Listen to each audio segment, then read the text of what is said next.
Hello, good morning, students. Today in 11th class physics, we are continuing our discussion on elasticity. Elasticity का एक introduction अभी हम लोग last class में ले लिया है. इसमें जो जो टर्म्स अभी हम लोग डिस्कस किए थे शॉर्ट में एक बार रिवाइज कर लें. We have discussed about what deforming force. तो ऐसा कोई भी फोर्स जो ऑब्जेक्ट का शेप एंड साइज चेंज करने की टेंडेंसी है, उस फोर्स को अभी हम लोग डिफॉर्मिंग फोर्स बोलेंगे. Any force which tends to change the shape और size of the object is termed as what deforming force. अब उसके बाद अभी हम लोग ने पढ़ा बच्चों इलास्टिसिटी के बारे में. Elasticity is the property of material by virtue of which the object tends to regain the original shape and size on removing the deforming force. आपने किसी ऑब्जेक्ट पर डिफॉर्मिंग फोर्स लगाया, जैसे स्प्रिंग है, डिफॉर्मिंग फोर्स लगाया, उसका shape size change हुआ, और जैसे ये डिफॉर्मिंग फोर्स हटाओगे तो ये वापस अपना ओरिजिनल शेप और साइज लेने की टेंडेंसी रहेगी. ऐसे ऑब्जेक्ट्स को अभी हम लोग इलास्टिक ऑब्जेक्ट्स बोलते हैं, और इस प्रॉपर्टी को अभी हम लोग इलास्टिसिटी बोलते हैं. So elasticity is the property of the material by virtue of which the objects tend to regain their original shape and size. Spring को आपने पुल किया तो क्या होगा, इसका शेप साइज चेंज होगा, और जैसे ही अभी आप डिफॉर्मिंग फोर्स हटाओगे, ये जो फोर्स है डिफॉर्मिंग फोर्स, एक्सटर्नल फोर्स आप हटाओगे, तो अंदर के फोर्सेस की वजह से क्या होगा, ये वापस अपना ओरिजिनल शेप और साइज ले लेगा. तो ये इस प्रॉपर्टी को इलास्टिसिटी बोलते हैं, और ऐसे ऑब्जेक्ट्स को बच्चों अभी हम लोग इलास्टिक ऑब्जेक्ट्स बोलते हैं. फिर इसके बाद अभी हम लोगों ने पढ़ा था, ये सब कुछ बहुत डिटेल में डिस्कस किया था लास्ट क्लास में. Then we discussed about perfectly elastic objects. Perfectly elastic objects किसको बोलते हैं? ऐसे objects which regain their original shape and size completely. आपने किसी ऑब्जेक्ट पर डिफॉर्मिंग फोर्स लगाया, और डिफॉर्मिंग फोर्स हटाने पर ऑब्जेक्ट अगर अपना original shape and size perfectly regain कर ले, तो ऐसे ऑब्जेक्ट्स को परफेक्टली इलास्टिक ऑब्जेक्ट्स बोलते हैं. ठीक. तो अब हम लोगों ने ये कुछ प्रॉपर्टीज डिस्कस की थी. फिर then we discuss about what plastic objects and plasticity. Plastic objects किसको बोलते हैं, या प्लास्टिसिटी किसको बोलते हैं? अगर आपने डिफॉर्मिंग फोर्स लगाया, suppose if you are having wet clay, गीली मिट्टी अगर आप ले लें, ब्लैक कॉटन सॉइल है ना, या फिर डो ले लें, जैसे अभी हम लोग चपातीस बनाते हैं उसमें, या जो आप पिज़्ज़ा बनाने के लिए जो डो यूज़ करते हैं, उसमें अगर आप डिफॉर्मिंग फोर्स लगाओगे तो क्या होगा, उसका शेप और साइज चेंज होगा.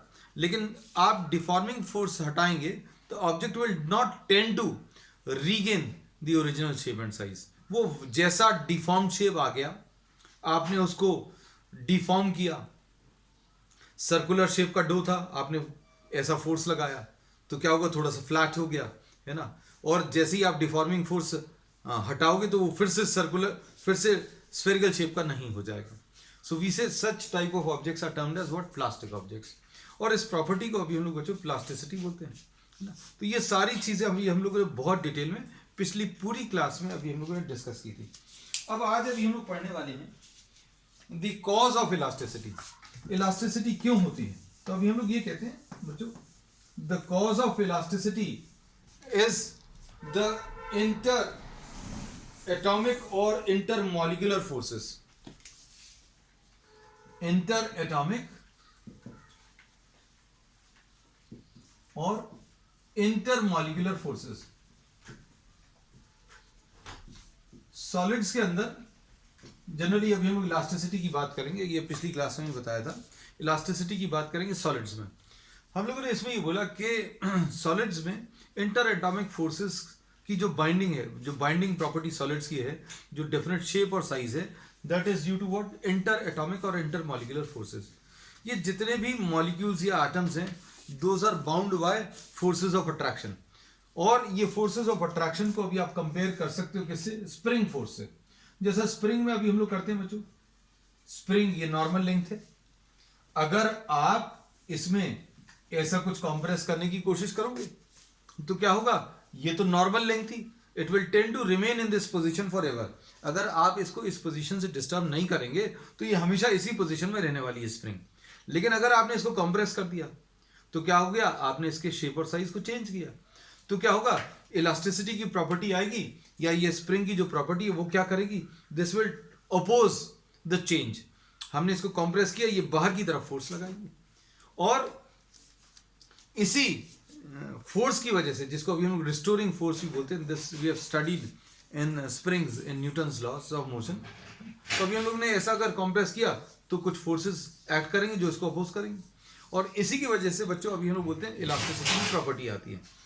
एटम्स या मॉलिक्यूल्स जो हैं किसी भी मटेरियल में, उनमें आपस में कुछ फोर्सेस ऑफ अट्रैक्शन लगते हैं, है ना, और ये कुछ एक स्ट्रक्चर इस टाइप का फॉर्म कर लेते हैं। देखो कैसा,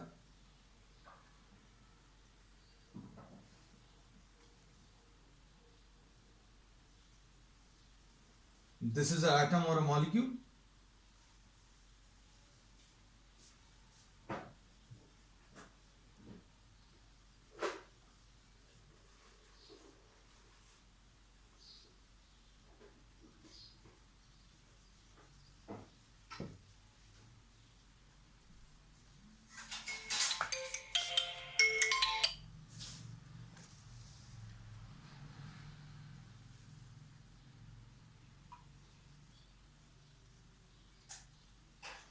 These are the type of forces. हम लोग इन फोर्सेस को कंपेयर कर सकते हैं with the forces of the spring, है ना, और इस टाइप का कुछ स्ट्रक्चर इनमें फॉर्म रहता है।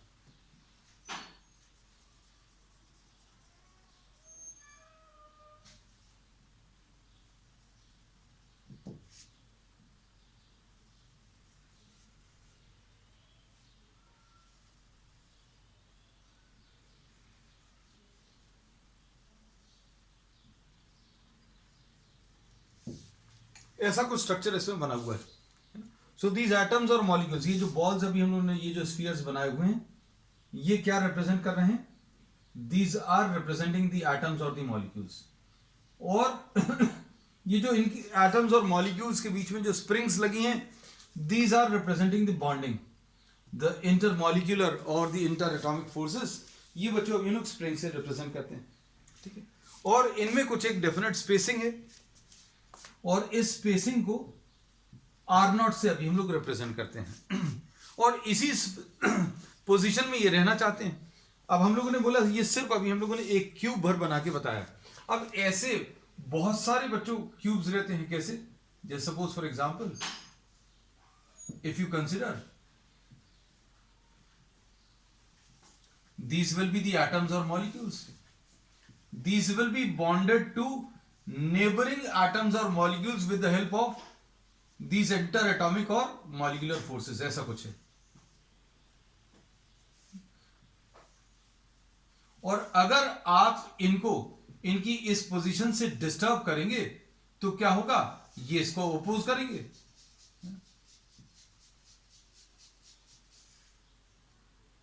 ये डायग्राम अभी हम लोगों ने इस डायग्राम में 4 क्यूब्स दिखा दिया। So if you try to disturb this, जैसे सपोज फॉर एग्जांपल अगर आपने इसको ऐसा कुछ डिस्टर्ब किया तो what will happen, from this position if you are disturbing the spring, then all the other springs, all the other bondings which are present between this atom or molecule with the neighboring atoms will try to restore the original position. ये इसका original position restore करने की कोशिश करेगा। ये बिल्कुल वैसी spring की तरह ही काम करने वाला है कि अगर आपने ये 2 एटम्स को कंसिडर किया या 2 मॉलिक्यूल्स को कंसिडर किया, इसमें अगर आपने कुछ ऐसा कंप्रेसिव फोर्स लगाया, suppose if R is decreased, if the separation between the atoms or molecules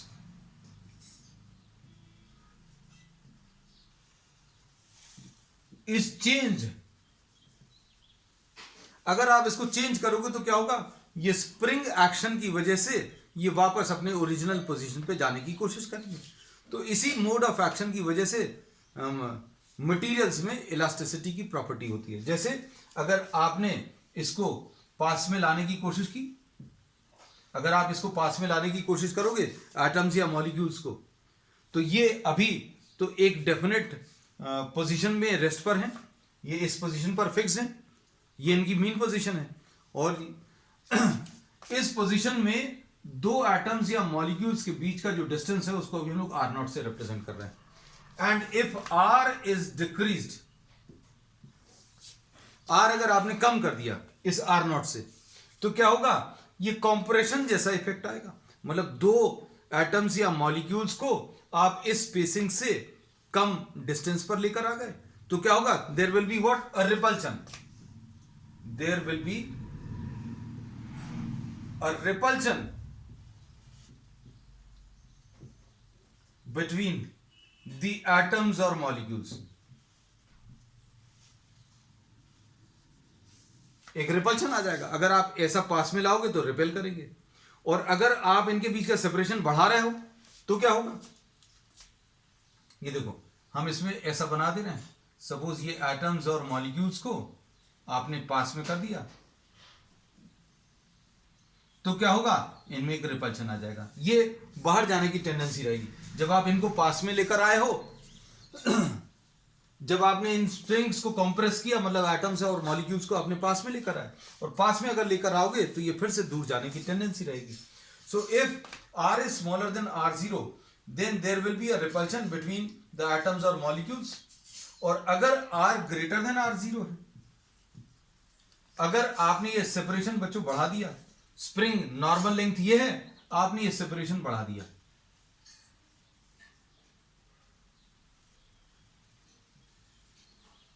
अगर ये सेपरेशन बढ़ा दिया, अगर स्ट्रेच कर दिया, तो क्या होगा, अब ये एक दूसरे को अपनी तरफ अट्रैक्ट करेंगे। ठीक है, तो अगर सेपरेशन बढ़ाया मॉलिक्यूल्स और एटम्स के बीच में, तो वो अट्रैक्ट करेंगे, और सेपरेशन को अगर आपने कम कर दिया तो ये रिपेल करेंगे। So if R is greater than R0, then there will be attraction between what, atoms और molecules। तो मतलब ये जो है इसी डिस्टेंस पर रहने की कोशिश करते हैं। किस डिस्टेंस पर, जो इनकी एग्जिस्टिंग स्पेसिंग है।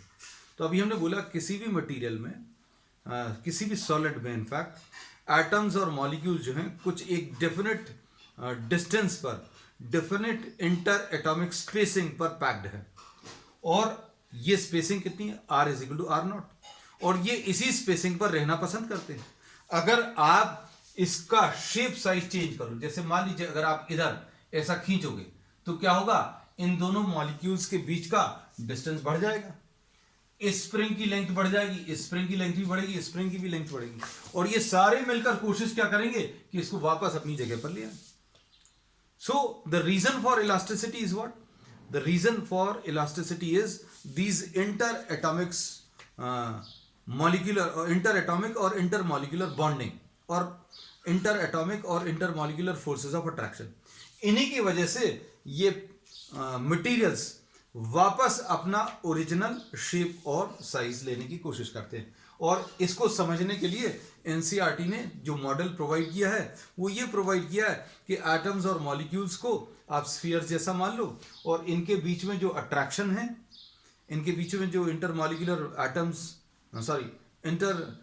फोर्सेस ऑफ अट्रैक्शन जो है, उसको इन्होंने किससे, स्प्रिंग से रिप्रेजेंट कर दिया। भाई इन दो मॉलिक्यूल्स के बीच में बॉन्डिंग स्प्रिंग से रिप्रेजेंट कर दी, इन दोनों मॉलिक्यूल्स के बीच में जो बॉन्डिंग है वो स्प्रिंग से रिप्रेजेंट कर दी।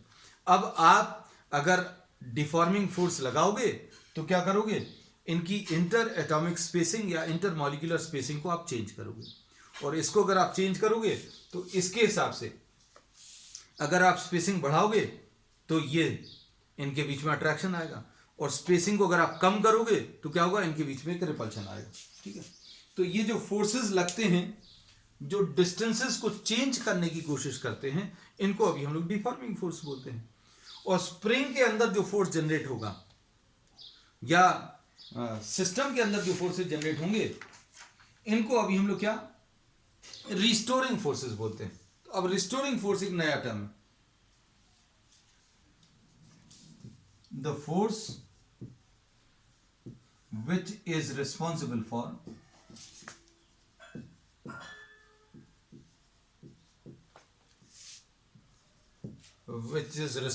For responsible to bring the spring to its original shape and size is called the restoring force. इसको बच्चों अभी हम लोग क्या रिस्टोरिंग फोर्स बोलते हैं. चलो अब इसमें एक और चीज अभी हम आपको बता दे रहे हैं, वो आपको सिलेबस में तो नहीं है लेकिन आपको ये समझने में थोड़ा सा इजी रहेगा. पोटेंशियल एनर्जी वर्सेस डिस्टेंस का ग्राफ अगर अभी हम लोग ले लें, वो ऐसा कुछ आता है.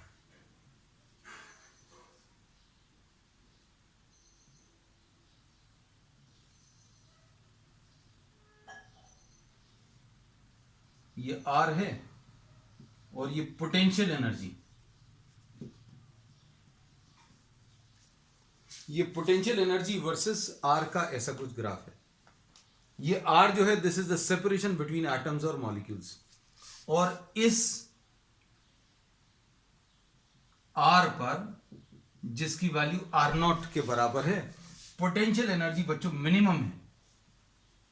At R is equal to R0 potential energy is minimum. और पोटेंशियल एनर्जी मिनिमम है मतलब क्या है, ये एक स्टेबल इक्विलिब्रियम है. अब इसको अच्छे समझना बच्चों, ये सारी चीजें हम थोड़ा सा ज्यादा बता रहे हैं ताकि आपको ये कॉन्सेप्ट अच्छे से क्लियर है. So at R is equal to R0 potential energy is minimum and this position is stable equilibrium position. हर एक चीज अपनी मिनिमम पोटेंशियल एनर्जी में जाना चाहती है. अब जैसे सपोज फॉर एग्जांपल इस पेन को देखें, अभी ये ग्राउंड से थोड़ा सा ऊपर है तो इसकी पोटेंशियल एनर्जी कुछ है. आप इसको छोड़ दोगे थोड़ा नीचे आ जाएगा तो क्या हो जाएगा, पोटेंशियल एनर्जी कम हो जाएगी. और इसको रिलीज करोगे थोड़ा और नीचे चला जाएगा. और कहां तक जाएगा, जब तक इसकी पोटेंशियल एनर्जी मिनिमम नहीं हो जाए. तो पोटेंशियल एनर्जी मिनिमम कब होगी, जब ग्राउंड पर पहुंच जाएगा. और जब ग्राउंड पर पहुंच जाएगा तो पोटेंशियल एनर्जी कैसी हो जाएगी, मिनिमम हो जाएगी. और पोटेंशियल एनर्जी अगर मिनिमम हो जाएगी मतलब नेट फोर्स कितना आ जाएगा, 0. मतलब जब R इक्वल टू R0 है, potential energy is minimum and there is no net force. इन दोनों के बीच में कोई नेट फोर्स नहीं है. लेकिन अगर आप R को कम करोगे, R को अगर आपने कम कर दिया, देखो R को आपने इससे थोड़ा सा कम कर दिया तो क्या होगा बच्चों, देखो पोटेंशियल एनर्जी यहां पर थोड़ी सी ज्यादा आ गई. पहले पोटेंशियल एनर्जी मिनिमम थी यहां पर U मिनिमम. अब आपने क्या किया, अब आपने R को थोड़ा सा कम कर दिया. R कम कर दिया मतलब इनको पास पास में ले आए. जब आप पास पास में ले आओगे तो क्या होगा, देखो पोटेंशियल एनर्जी थोड़ी सी ज्यादा हो गई. पहले इतनी थी अब ज्यादा हो गई, इंक्रीज हो गई. अब अगर पोटेंशियल एनर्जी इंक्रीज हो गई तो क्या होगा, कोशिश क्या रहती है, हर एक सिस्टम की कोशिश ये रहती है कि वो मिनिमम पोटेंशियल एनर्जी पे चला जाए. तो वो फिर से क्या करेगा, वो फिर से यहां जाने की कोशिश करेगा. फिर से यहां जाने की कोशिश करेगा मतलब R को फिर से बढ़ाएगा. मतलब क्या है, अगर आप R को कम करोगे तो सिस्टम क्या करेगा, ये फिर से R को बढ़ाने की कोशिश करेगा और R को बढ़ाकर फिर से R0 बढ़ाएगा. और अगर आप इसमें ध्यान से सुनना, R0 से ज्यादा अगर आप कर दो, R की वैल्यू R0 से ज्यादा अगर डिस्टेंस कर दिया, अगर आपने सेपरेशन बढ़ा दिया तो क्या होगा, अगर आपने सेपरेशन बढ़ा दिया तो भी अभी ये सिस्टम क्या करेगा, ये वापस जाने की कोशिश करेगा. क्यों कोशिश करेगा, क्योंकि R अगर बड़ा कर दिया तो भी देखो potential energy minimum potential energy से ज्यादा हो गई. और पोटेंशियल एनर्जी अगर आपने ज्यादा कर दी तो क्या होगा, इसकी कोशिश यही रहेगी कि ये वापस अपनी मिनिमम पोटेंशियल एनर्जी पे चला जाए. तो मतलब ये क्या होगा, ये धीरे धीरे R को कम करते करते इधर तक लाने की कोशिश करेगा और यहां पर पोटेंशियल एनर्जी की वैल्यू मिनिमम है. तो हर एक सिस्टम कहां पर रहने की कोशिश करता है, मिनिमम पोटेंशियल एनर्जी पर रहने की कोशिश करता है, क्योंकि यहां पर नेट फोर्स उसके ऊपर 0 आता है. तो अगर आप मॉलिक्यूल्स को पास में ला रहे हो तो क्या होगा, इनमें रिपल्शन काम करेगा. और इनको अगर आप दूर ले जा रहे हो तो क्या होगा, ये वापस फिर से ओरिजिनल डिस्टेंस पर आने की कोशिश करेंगे. So this is what the cause of elasticity. अब हम लोग इसमें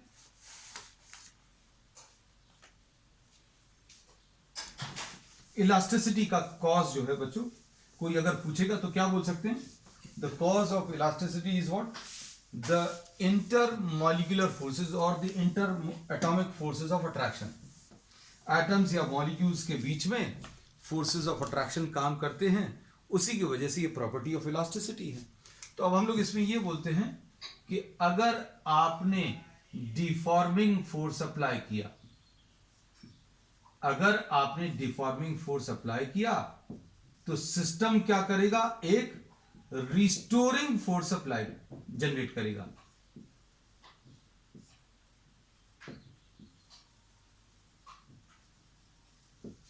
अगर आप डिफॉर्मिंग फोर्स अप्लाई करोगे तो डिफॉर्मिंग फोर्स अप्लाई करने पर होता क्या है, ये अभी हम लोगों ने समझ लिया। जो पोजीशंस हैं एटम्स या मॉलिक्यूल्स की वो चेंज हो जाएंगी। मतलब स्प्रिंग जो अभी हमने दिखाई थी, दो एटम्स या मॉलिक्यूल्स के बीच में, उनके बीच का जो डिस्टेंस है वो r0 था। अब हम लोगों ने बोला अगर आप डिफॉर्मिंग फोर्स लगाओगे तो आप डिफॉर्मिंग फोर्स अप्लाई करने पर, on applying deforming forces, interatomic spacings change। अब ये इंटर एटॉमिक स्पेसिंग्स बच्चों चेंज हो जाएंगी, है ना। और इस इलास्टिसिटी की वजह से, and due to elasticity,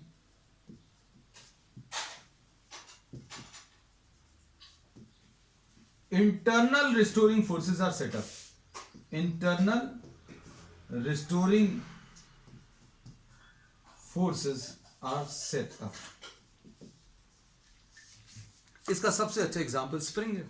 spring को अगर आप खींचोगे तो क्या होगा? इसका शेप साइज चेंज होगा और आप इसमें फील करोगे रिस्टोरिंग फोर्सेस काम कर रहे हैं। कैसे फील करोगे? आप छोड़ दो, इसको छोड़ोगे तो ये वापस अपना ओरिजिनल शेप और साइज ले लेगा। तो अब हम लोग ये बोलते हैं कि डिफॉर्मिंग फोर्स जो है,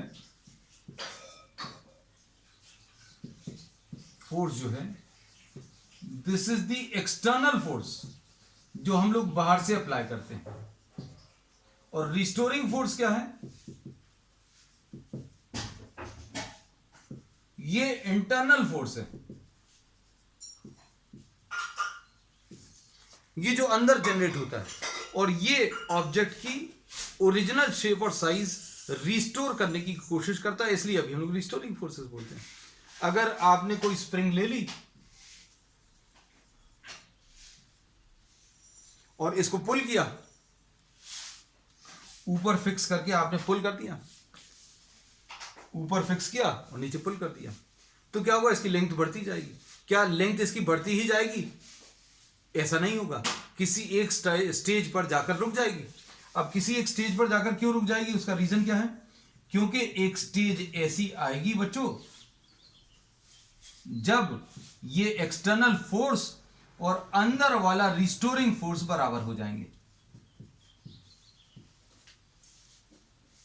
एक स्टेज ऐसी आएगी जब ये एक्सटर्नल फोर्स और अंदर का रिस्टोरिंग फोर्स बराबर हो जाएंगे, and this particular condition will be said to be the equilibrium condition.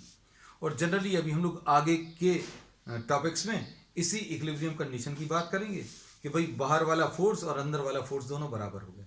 अगर दोनों बराबर नहीं होते तो क्या होता? अगर दोनों बराबर नहीं होते तो ये इसकी लेंथ और बढ़ती चली जाती, लेकिन ऐसा नहीं होता। अगर आप किसी भी चीज़ को पुल कर रहे हो, आपने अगर किसी स्प्रिंग को पुल किया, थोड़ा सा फोर्स लगाया, तो क्या होगा? थोड़ा सा फोर्स अप्लाई करने पर उसकी लेंथ बढ़ेगी। तो क्या इसकी लेंथ बढ़ती चली जाती है? नहीं, ये किसी एक स्टेज पर जाकर रुक जाती है। क्यों? क्योंकि अंदर भी एक फोर्स लग रहा है और बाहर से अभी आप फोर्स लगा रहे हो, तो बाहर वाला फोर्स और अंदर वाली फोर्सेस जब बराबर हो गए तो ये रुक गया। तो अभी हम लोग ये कहते हैं, हम लोग इक्विलिब्रियम कंडीशन की ही आगे बात करेंगे। At equilibrium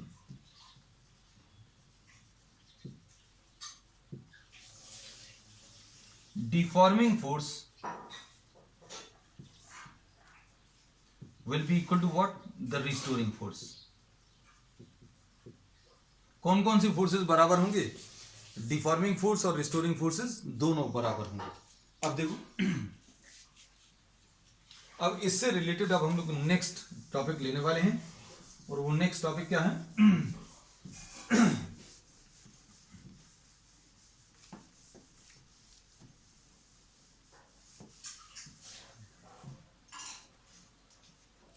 stress. तो स्ट्रेस क्या है? It is the internal restoring force per unit area। अंदर कितना फोर्स जनरेट हुआ पर यूनिट एरिया, इसको अभी हम लोग रिस्टोरिंग फोर्स बोलेंगे। और स्ट्रेस को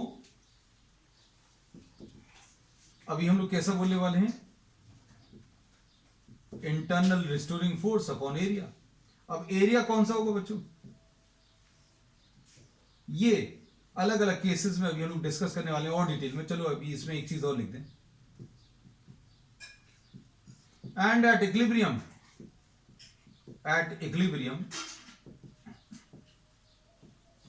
F external is equal to what? F internal. तो इसको एफ एक्सटर्नल अपॉन एरिया भी बोल सकते हैं। और इसकी यूनिट्स क्या आ जाएंगी बच्चों?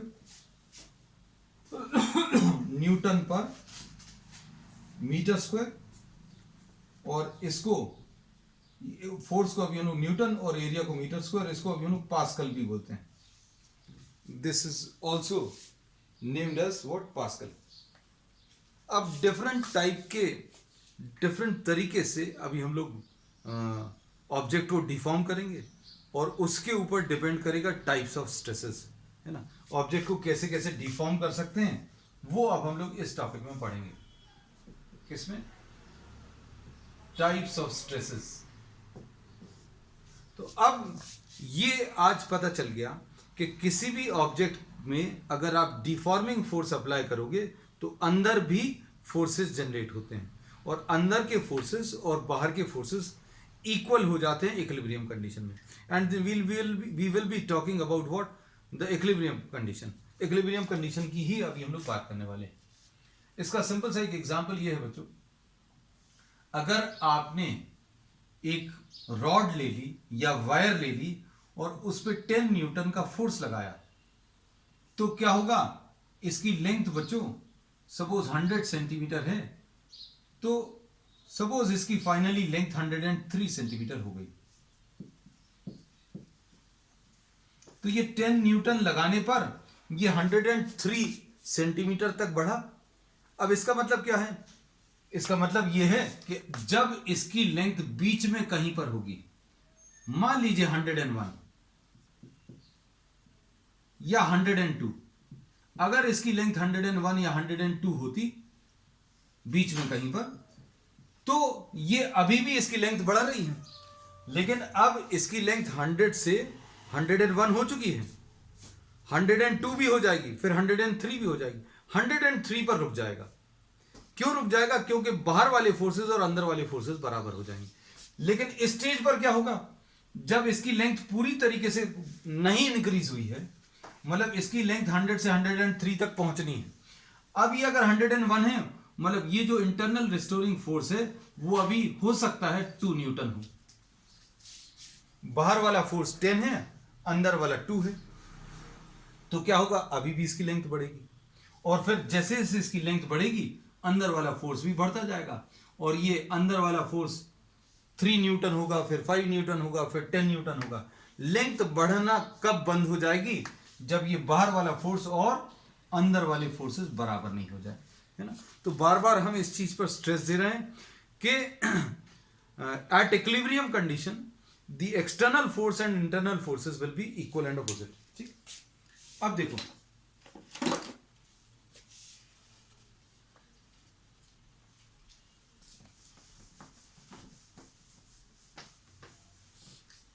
टाइप्स ऑफ स्ट्रेसेस में बच्चों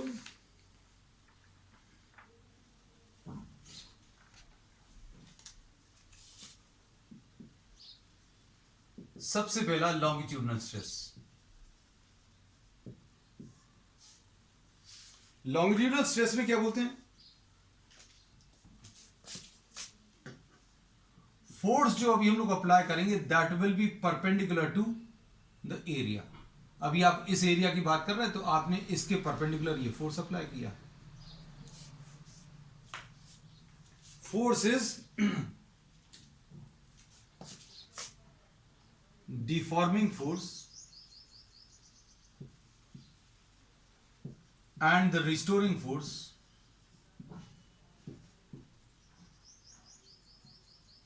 are perpendicular to the area।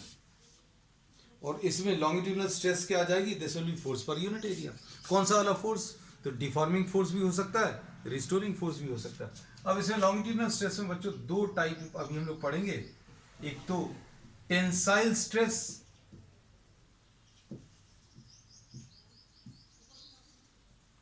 दूसरा कॉम्प्रेसिव। अगर आपने किसी रॉड को इधर फिक्स करके पुल किया, या फिर आपने इसी रॉड को ऐसा फिक्स करके आपने ऐसा पुश किया, दोनों में क्या डिफरेंस आएगा, यहां पर लेंथ इंक्रीज होगी, स्प्रिंग वाला ये वाला एक्शन, और यहां पर क्या होगा, ये कंप्रेस करने की कोशिश कर रहा है, तो यहां पर लेंथ इंक्रीजेस, यहां पर क्या होगा, लेंथ डिक्रीजेस। और अगर लेंथ इंक्रीज हो रही है, if the length increases then F upon A is tensile stress। कौन सा वाला फोर्स होगा, तो बच्चों ये या तो रिस्टोरिंग फोर्स हो सकता है या फिर डिफॉर्मिंग फोर्स हो सकता है। And if the length decreases then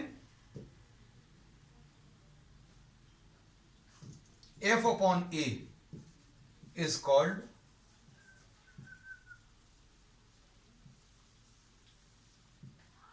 compressive stress। तो बच्चों अब आज के लिए अभी हम लोग इतना ही ले रहे हैं। We will continue with the same topic, the types of stresses on the next one. That's all for today.